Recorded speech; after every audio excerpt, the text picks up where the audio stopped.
அப்புறம் இன்னொரு டவுட் தலைவர். சொல்லுப்பா. எல்லாரும் ஓட்டு கேட்க வரீங்க, அப்படியே மெயின் ரோட்லயே போயிடுறீங்க.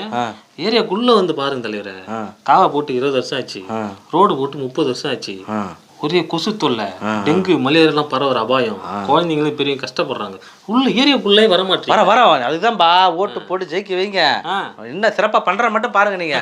தலைவரை, நாங்கள் எங்களுக்கு நீங்க ஓட்டு போட்டா உங்க வீட்டுக்கு பட்டா தருவோம், நாங்க ஜெயிச்சிட்டோம்னா உங்க வீட்டுக்கு பட்டா தருவோம்ன்றீங்களே, அது இப்படி மாத்துங்களேன். எப்படி பட்டா வாங்கி கொடுத்துட்டு நான் தானே உங்களுக்கு பட்டா வாங்கி கொடுத்தேன், ஓட்டு போடுங்க அப்படி கேளுங்களேன், நல்லா இருக்கும். போட்டுருவீங்களா?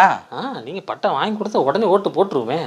சரி சரி போட்டுருவீங்க, நாங்களும் பார்த்து தான் இருக்கிறோம். அந்த பட்டாவை கொடுக்கவே மாட்டீங்களே கடைசி வரைக்கும். எப்படி நீ இந்த மாதிரி கேள்வி நான் டார்கெட் பண்றத பார்த்தா நீ அந்த கட்சி ஆளு தானே? உங்களை ஏதாவது ஒரு கேள்வி தெரியும். போ முதல்ல போ. பா பண்ணு. இல்ல பதில் சொல்லு. இல்ல போ போ தெரியும், எல்லாம் பிளான் தான். பார்த்தீங்களா, எதிர்த்து